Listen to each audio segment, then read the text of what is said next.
जय श्री राधे। सभी हरिभक्तों को मेरा राधे राधे। अभी हम श्रीमद् भगवत गीता का अध्याय 7 और श्लोक संख्या 14 का पाठ करेंगे। इस श्लोक में भगवान ने अपनी माया शक्ति के बारे में बताया कि माया को पार पाना बहुत कठिन है, दुरत्यया है। लेकिन साथ में ये भी बताया कि यदि कोई व्यक्ति भगवान के शरणागत हो जाता है, वह व्यक्ति माया को बड़ी आसानी से पार कर जाता है। अब हम श्लोक पढ़ते हैं। देवी हयेषा गुणमयी मम माया दुरत्यया।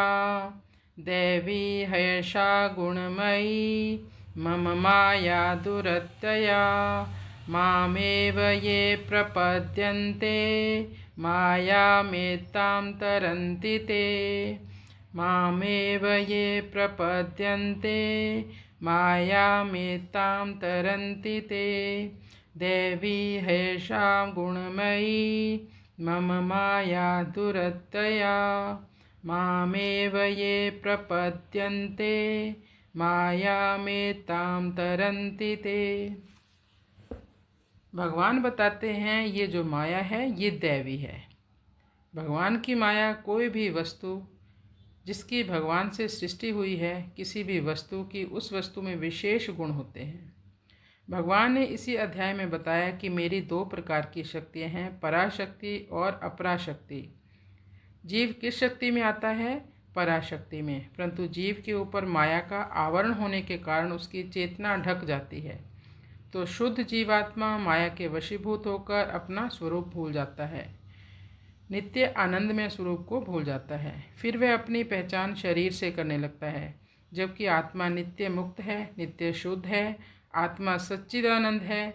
तो जीव भी भगवान का अंश होने के कारण आनंद स्वरूप ही है। जैसे भगवान है वैसे ही हम हैं, लेकिन हमारे चेतना पर जो माया का पर्दा पड़ा हुआ है, इसके कारण हम भगवान की शरणागति नहीं ले पाते, उस आनंद को अनुभव नहीं कर पाते। तभी कहा है ईश्वर अंश जीव अविनाशी, चेतन अमल सहज सुख राशि। आत्मा का सहज सुखी होना स्वाभाविक है, लेकिन आत्मा पर माया का आवरण चढ़ा है, इसलिए आत्मा संघर्ष कर रही है, लड़ रही है। वैसे ही इस संसार में प्रत्येक जीव आत्मा माया के वशीभूत होने के कारण तरह तरह के कष्ट भोग रहा है। इसलिए सभी माया से छुटकारा चाहते हैं, क्योंकि माया से जीव हम सब दुखी हैं। जीव जब श्री कृष्ण को भूल जाता है तो माया जीव को दुख देती है, उसी समय माया जीव पर हावी हो जाती है। जब जीवात्मा माया के वश में आती है तो अविद्या, अज्ञान, राग, द्वेष, असत, तृष्णा और भी कई प्रकार के राग उत्पन्न होते हैं, रोग हो जाते हैं। उसको स्थूल और सूक्ष्म आवरण के कारण उसे बहुत संघर्ष करना पड़ता है। जो नहीं है उसे सत्य मानती है माया, ये माया का स्वभाव है। भगवान कहते हैं इन प्रकृति के 3 गुणों को कोई पार नहीं पा सकता, चाहे कोई मनुष्य हो चाहे देवता हो। तभी कहते हैं उसके आँखों पर माया का पर्दा चढ़ गया, यानी उसको अपने अच्छे आचरण दिखाई नहीं दे रहे। कोई आपको गुस्सा दिलाता है, कोई भी वेग हो, चाहे मोह का वेग हो, चाहे वासनाओं का वेग हो, चाहे लोभ का वेग हो, इन सब से प्रभावित होते हैं हम माया के कारण, जिनका कोई भी वास्तविक अस्तित्व नहीं है।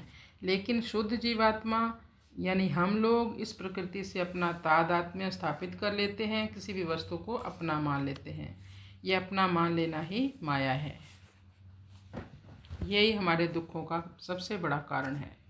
जब मनुष्य संसार से विमुख होकर भगवान की शरणागति स्वीकार कर लेता है, तब वह माया को तर जाता है, अर्थात उसके अहम का सर्वथा नाश हो जाता है। भगवान की शरणागति स्वीकार करने का तात्पर्य है कि भगवान की सत्ता में ही अपनी सत्ता मिला दें, अर्थात केवल भगवान की ही सत्ता को स्वीकार कर लें। ना अपनी स्वतंत्र सत्ता माने, ना माया की स्वतंत्र सत्ता माने, ना अहम का आश्रय लें, ना माया गुणों का आश्रय लें। इसमें कोई परिश्रम, कोई उद्योग नहीं लगेगा। बड़ी आसानी से आप भगवान की शरणागति ले सकते हो। केवल आपको ये कहना है, प्रभु मैं आपका हूँ, आप मेरे हो, मुझे संभाल लेना प्रभु। मैं जो भी कर्म करूँ आपको अर्पण करता हुआ चलूँगा। अगर वह माया को सत्ता न देकर केवल भगवान की ही शरण में रहता है तो वह माया को बड़ी आसानी से पार कर जाएगा। उसके लिए माया की सत्ता रहती नहीं। जीव जड़ता का आश्रय लेने से अर्थात उसको अपना एवं अपने लिए मानने से जड़ता में चला जाता है और जगत बन जाता है, परंतु भगवान का आश्रय लेने से वह स्वतः सिद्ध चिन्मयता में चला जाता है और भगत हो जाता है। भगत होने पर जगत लुप्त हो जाता है, अर्थात जगत जगत रूप से नहीं रहता बल्कि भगवत स्वरूप हो जाता है जो वास्तव में है। माँ में इसका मतलब है भगवान का तात्पर्य है कि जीव मेरा ही अंश है। मामेव वांशो जीव लोके, इसलिए मेरे ही शरण होने से वह माया को पार कर जाएगा। इसलिए मेरी शरण लेने वाले भक्तों का मेरे सिवाय अन्य किसी से संबंध नहीं होता, ना होना ही संभव है, क्योंकि उनकी दृष्टि में मेरे सिवाय अन्य कोई होता ही नहीं। ना तो उनकी दृष्टि दूसरे में जाती है और ना दूसरा उनकी दृष्टि में आता है। उनकी दृष्टि में अपरा प्रकृति की ना तो सत्ता रहती है ना ही महत्ता रहती है। तो हमें अपने सद्गुरुदेव भगवान के दिए हुए जो मंत्र जाप है, जो आपको वचन उन्होंने बोले हैं, उन पर ही चलें और देखना इसी पर ही आप बहुत जल्दी भगवान की शरणागति स्वीकार कर लेंगे। हमेशा हरि नाम की खुमारी में रहें और कृष्ण अमृत वाणी का भी पाठ करें।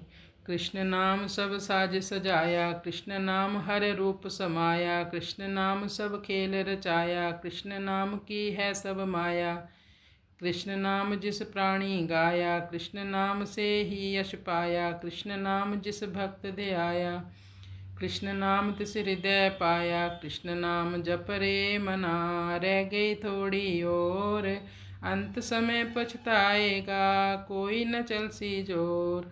जय जय सीताराम, जय जय राधे श्याम, जय जय सीताराम, जय जय राधे श्याम। कृष्णाय वासुदेवाय हरे परमात्मने प्रणत क्लेशनाशाय गोविंदाय नमो नमः।